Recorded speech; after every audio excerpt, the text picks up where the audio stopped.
ادھر بھی اور ادھر بھی، نا نا نا نا نا۔ سوتیلی بیٹی جو ہے نا، قرآن نے کیا کہا ہے کہ جب کسی عورت سے نکاح ہوا تمہارا اور نکاح کے بعد اس عورت سے تمہارا سیکچول ریلیشن قائم ہو گیا تو اس عورت کی بیٹی تم پر ہمیشہ کے لیے حرام ہو گئی۔ اب اس بیٹی سے کبھی بھی قیامت تک کے لیے نکاح نہیں ہو سکتا۔ اگر وہ ریلیشن قائم نہیں ہوا اور ریلیشن قائم ہونے سے پہلے طلاق ہو گئی تو بیٹی سے شادی ہو سکتی ہے۔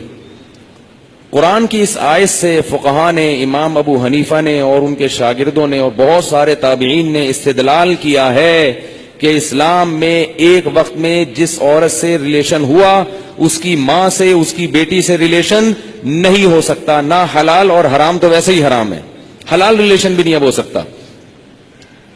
کسی عورت سے جب ریلیشن ہو گیا تو بیٹی سے اب حلال شادی بھی نہیں ہو سکتی، قرآن نے منع کر دیا۔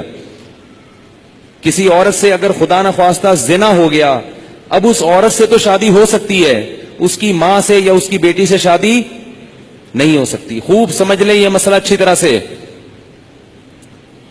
اسی طرح یاد رکھو کہ اگر داماد نے خدا نخواستہ بہو کے سسر کے ساس کے ساتھ، داماد اور ساس میں کوئی ریلیشن ہوا سیکچول، کس میں؟ داماد میں اور ساس میں، تو یہ جو ساس کی بیٹی ہے یہ اس پر ہمیشہ کے لیے حرام ہو جائے گی۔ اسی طرح بہو میں اور سسر میں ہو گیا تو یہ بہو اپنے شوہر پہ ہمیشہ کے لیے حرام ہو جائے گی۔ بات آ رہی ہے سمجھ میں؟ اگر کہیں ایسا ہوا ہو تو خود سے فتویٰ نہ دے دیں، کسی مفتی کے سامنے باقاعدہ رکھیں۔ بعض لوگ خود مفتی بنتے ہیں، اس میں کچھ ڈیٹیل ہے مزید، وہ میں ڈیٹیل اگر بتاؤں گا تو بہت لمبی بات ہو جائے گی۔ تو کسی کے ساتھ ایسا خدا نخواستہ ہوا ہو تو خود سے فیصلہ نہ کرے، کسی مفتی کے سامنے پوری، اس میں کچھ شرطیں ہیں، تو میں ڈیٹیل میں نہیں جا رہا، میں صرف آپ کو مسئلے کی حساسیت بتا رہا ہوں کہ احتیاط، بولو بھائی، ضروری ہے۔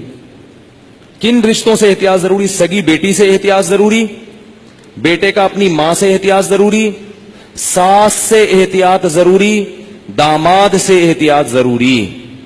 یہ وہ رشتے ہیں۔ سوتیلی بیٹی سے احتیاط ضروری۔ کسی عورت سے آپ نے شادی کی، اس کی بیٹی آپ کی محرم ہے، لیکن اگر اس سوتیلی بیٹی سے سیکچول ریلیشن ہو گیا تو وہ بیٹی تو حرام تھی، اس کی ماں بھی ہمیشہ کے لیے حرام ہو گئی۔ ایسے واقعات آتے ہیں، کسی خاتون سے نکاح کیا، اس کی بیٹی بھی ہے، اب بیٹی سے سر کی مالش کروا رہے ہیں، بیٹی سے پاؤں دبوا رہے ہیں، یہ کیا بے شرمی ہے بھائی؟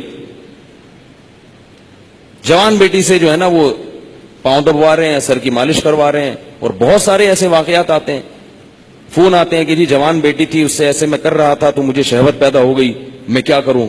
کیا کریں بھائی، آپ کی بیوی حرام ہو گئی، اور کیا کرو؟ حضرت یہ کیا، مجھے تو پتہ ہی نہیں تھا۔ شریعت کے علم، مسئلے کا علم نہ ہونا، اس سے یہ تھوڑی کہ شریعت ہی بدل جائے گی۔ آپ گئے پاکستان آئے، آپ کو نہیں پتا کہ لال بتی پہ گاڑی روکنی ہے اور ہری پہ چلانی ہے، آپ کو پتہ نہیں تھا۔ لال بتی پہ آپ سگنل توڑ کے آگے چلے گئے، پولیس والے نے روکا تو آپ کہہ رہے مجھے تو پتہ ہی نہیں تھا کہ لال پہ رکتے ہیں، چھوڑ دے گا آپ کو وہ؟ تو اسی طرح اللہ بھی نہیں چھوڑتے کہ پتہ ہی کوئی نہیں، آپ کو پتہ ہی نہیں تھا آپ کو۔ تو یہ خوب سمجھ لیں، ان رشتوں میں احتیاط کی بہت سخت ضرورت ہے۔ اسلام پاکیزہ نظام بنانا چاہتا ہے۔ بہو گھر میں آئی ہے تو سسر کے لیے وہ بیٹیوں کی طرح ہے، جب بھی اس پہ نگاہ ڈالے، کیسی نگاہ ڈالے گی؟ بیٹی جیسی، اور اس کو ہاتھ نہ لگائے۔ پیار کرنا ہے بہو کو، سر پہ ہاتھ رکھے۔ سمجھ رہے ہیں؟ نہیں سمجھ میں آ رہی نا، کیا کریں؟ بہو کو پیار کرنا ہے تو کیا کرنا ہے؟ سر پہ ہاتھ رکھنا ہے، بس بیٹیوں کی طرح، بس سر پہ ہاتھ رکھا بس۔ کیسے بے شرمی کے واقعات آ رہے ہیں، خواتین بتاتی ہیں، سسر صاحب آ رہے ہیں، وہ خواتین، کئی خاتون آئی ہیں بہو امریکہ سے، سسر صاحب ایئرپورٹ پہ لینے پہنچے ہوئے اور گلے مل رہے ہیں اس سے۔ بہو کو تکلیف ہو رہی ہے، اس کو شرم آ رہی ہے کہ ہمارے سسر کیا کر رہے ہیں، اس کو شرم محسوس ہو رہی ہے کہ میرے یہ سسر صاحب کیسے ہیں، لیکن وہ بیچاری بول نہیں سکتی۔ وہ بولے گی تو سسر کیا کہیں گے کہ مجھے باپ نہیں سمجھتی، مجھے باپ مجھ پہ شک کرتی ہے۔ کیوں بھائی؟ تو سسر کو مسئلہ سمجھا دیں۔ میں یہ نہیں کہہ رہا کہ وہ بیچارہ غلط ہوگا، ہو سکتا ہے وہ بیٹیوں ہی کی طرح گلے مل رہا ہو، اور ہر ایک کی سوچ غلط نہیں ہوتی، کسی سے بدگمان ہونے کی اجازت نہیں ہے، اصول ہیں۔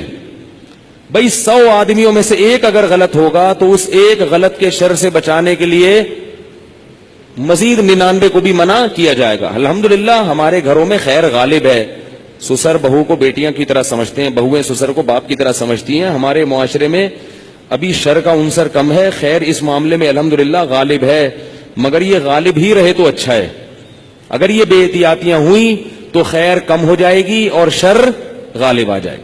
تو اچھے اور خاندانی لوگوں کے ہاں یہی ہوتا ہے کہ بہویں اپنے سسر کے سامنے ذرا لپٹ کے بیٹھتی ہیں, چادر وادر سر پہ لے کے بیٹھتی ہیں, ایک تقدس ہوتا ہے, ایک رشتہ ہوتا ہے. اسی طرح یاد رکھو بہو کے لیے, سسر کے لیے یہ غلط ہے, جائز نہیں ہے کہ وہ بہو کے کمرے میں بغیر پرمیشن کے داخل ہو جائے.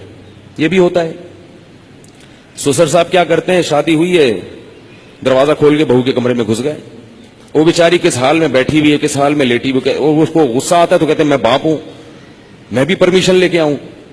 تو حیا بھی کوئی چیز ہوتی ہے. تو جوان بیٹی کے کمرے میں باپ کو اس طرح نہیں گھسنا چاہیے. بیٹی کا بھی باپ سے کوئی حیا تو ہوتی ہے نا. تو اس لیے ان چیزوں میں احتیاط برتو. ہم کسی پہ الزام نہیں لگا رہے, کسی پہ شک نہیں کر رہے, یہ سارے کیسز ہو رہے ہیں. ایک صاحب کہتے ہیں کہ میرے والد صاحب نے میری بیوی کے لیے چوڑیاں لاتے ہیں تو میری بیوی کا ہاتھ پکڑ کے اس کے ہاتھ میں چوڑیاں ڈال رہے ہیں. وہ صاحب کہہ رہے ہیں مجھے اچھا نہیں لگ رہا کہ میرے ابا میری بیوی کے ساتھ ایسا کیوں کر رہے ہیں. اس کو غیرت آ رہی ہے بیٹے کو کہ یار یہ ابا کیا کر رہے ہیں.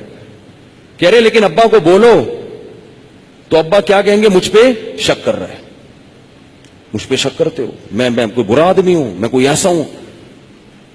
تو بھائی شکوت کی بات نہیں ہے. ابا کو بتا دو ابا آپ بہت اچھے ہیں, بہت اچھے ہیں, لیکن آپ کو شریعت نے اس کی اجازت نہیں دی ہے کیونکہ اس سے شر پھیل سکتا ہے. سعودی عرب کے مفتی اعظم جو سابق تھے, بڑے پرہیزگار عالم تھے, ان کا یہ فتویٰ تھا کہ اگر ساس جوان ہو اور داماد بھی جوان ہو تو ساس کو چاہیے کہ داماد سے پردہ کرے, بہتر ہے, واجب تو نہیں ہے لیکن بہتر ہے.